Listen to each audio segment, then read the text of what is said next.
around from. No, it's gotta be red. You gotta make me red. Oh, make you red. Yeah. I was a little concerned.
Good morning. We're live? Perfect. Good morning, colleagues.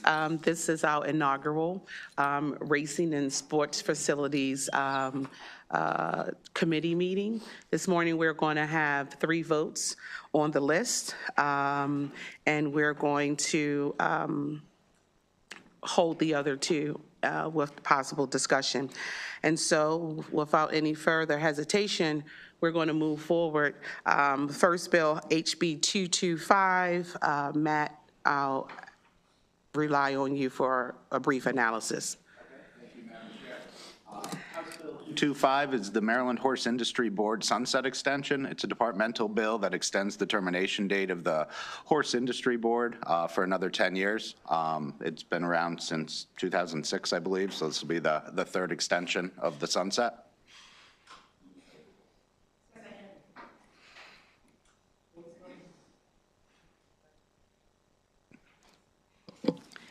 Any discussion on the bill? Perfect. We'll do a voice vote. We'll do voice vote. All in favor? Aye. Those opposed? Vote moves. Next bill, HB 288. We'll also rely on Matt for a brief analysis. House Bill 228. Also a departmental. This is the Horse Racing Prohibited Acts, slaughter of racehorses for commercial purposes. It prohibits slaughtering racehorses, exactly what it says, and also transporting racehorses for the purpose of slaughtering them.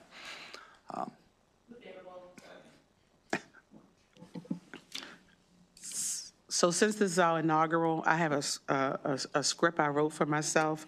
So I wanted to ask a question, but for those seasoned folks, my question is there a motion on the bill to move favorable? Move favorable.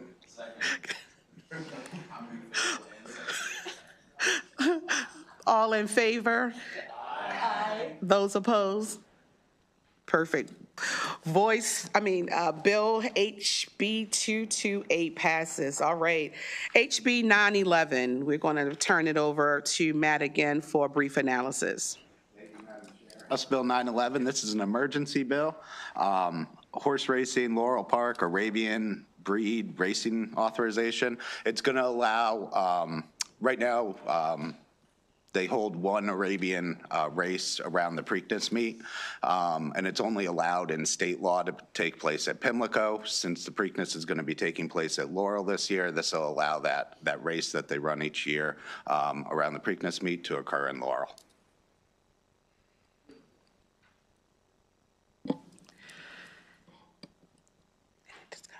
Any discussion on the bill?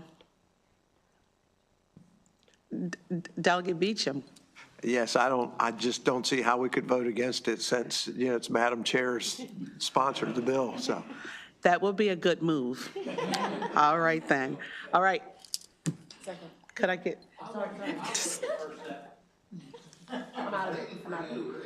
Let's strike the record. Can I get a motion to move favorable? Move favorable. Second. All in favor? Aye. Those opposed? Bill moves. All right. So listen, do we have any discussion on House Bill 1215? It's Delegate Stonko's bill for the Stadium Authority for the repurchasing of Shamrock Farms to Carroll Park. Wait. We'll turn the mic over to Matt Morgan for a brief analysis. I think Madam Chair did a great job explaining the bill. It's going to require the Stadium Authority to, or prohibit the Stadium Authority from selling the Shamrock Farm to anybody other than Carroll County. So, Any further discussion? Sure, I see Delegate Courtney Watson. In the bill, does it give the first right of refusal to Carroll County, or does it say it only can be sold to Carroll County? It essentially gives the first right of refusal. There's a time period that Carroll County would have to make the decision to purchase it. And then it then would allow Carroll County to purchase it, and it bypasses the clearinghouse process that is normally used for disposing of state property. Perfect, thank you. Any further discussions? Delegate Metzger. That was exactly my question, so I don't have to answer.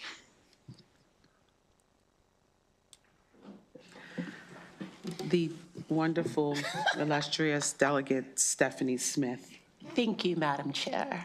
I just have a quick clarification question in regards to what the MSA can secure for the sale. Is there language around being like some level of fair value or something comparable to ensure that we can recover as much? So the bill does have the price in there. It's at $4.48 million, I think is what the state paid.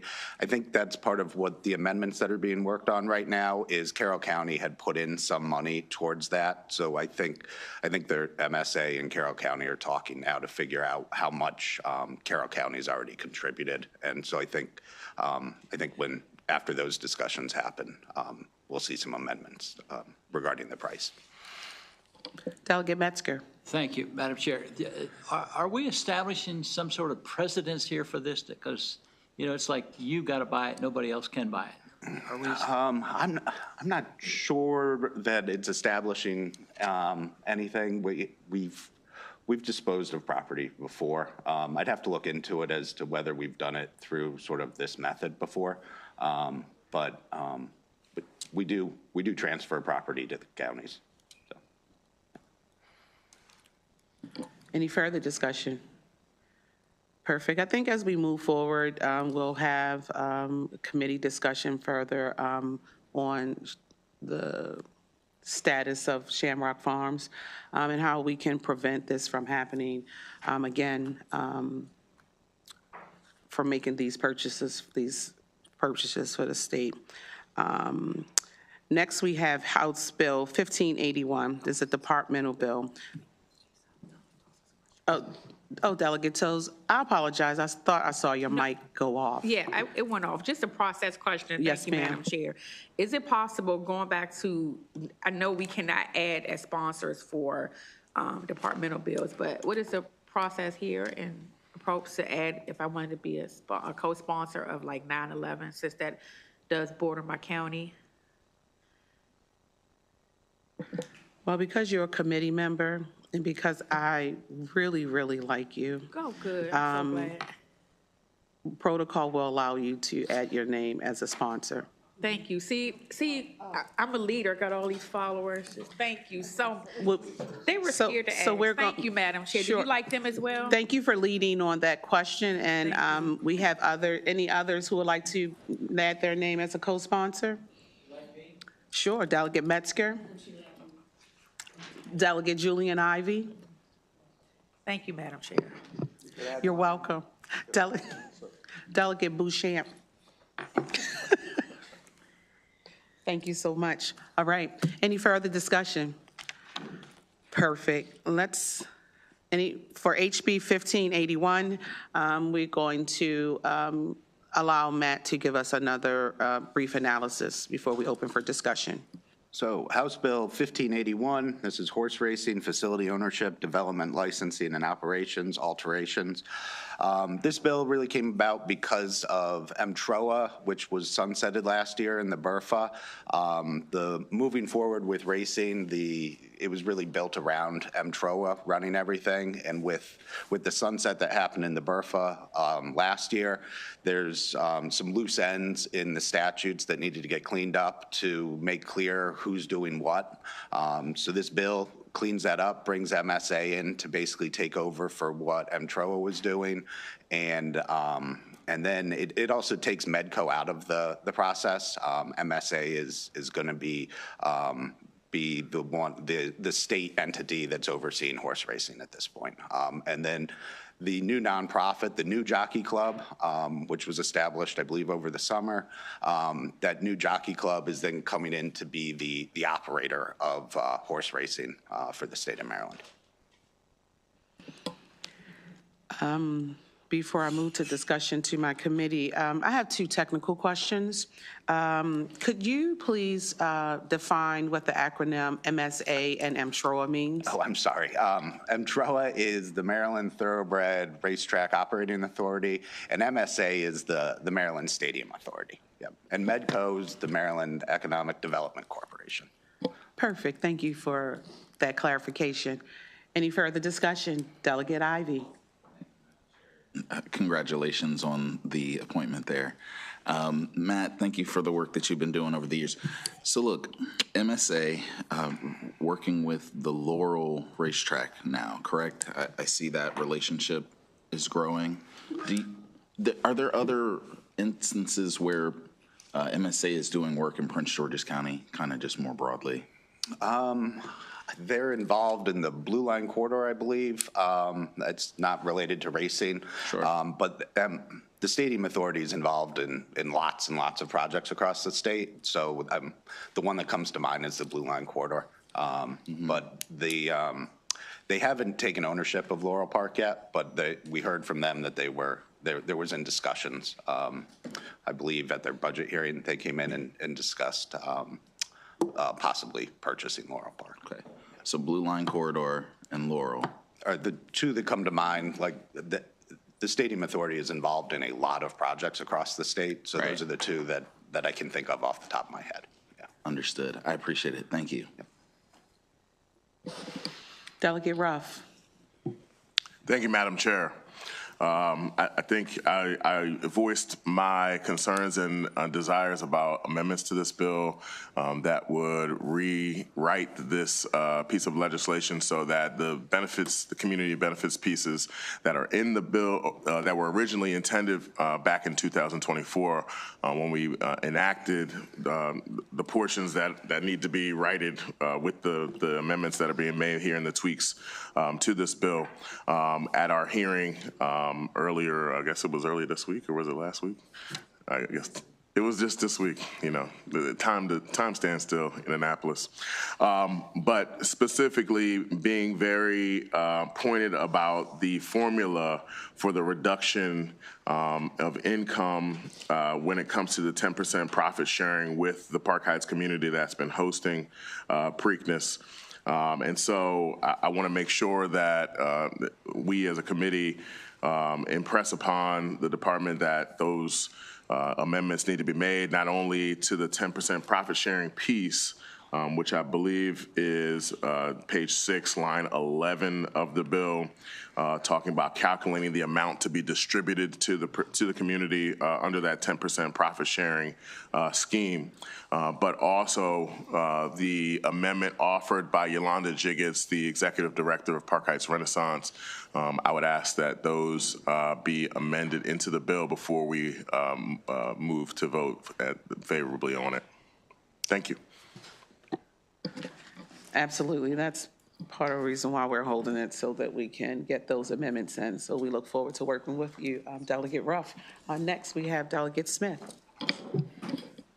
Thank you, Madam Chair. I wanted to reiterate Delegate Ruff's remarks and also just lift up for the consideration for the body that, you know, as a Baltimore delegate, we do have more experience with the Maryland Stadium Authority, and I think it should, for the global awareness, they do work efficiently, often under budget and on time, but where there is room to grow their capacity is around community touch and engagement. And I think that what he's mentioning is really important. We don't want the most superficial outreach to be considered satisfactory when this could be really a game changer for communities that have not really benefited by being next to very important entertainment outlets. And so I just want to impress upon everyone here that what Delegate Ruff is discussing is incredibly important. And for people who would like to engage more with the MSA, I think you should be looking very closely at how current communities are really being impacted by their support and investment. So just wanted to put that out there for consideration.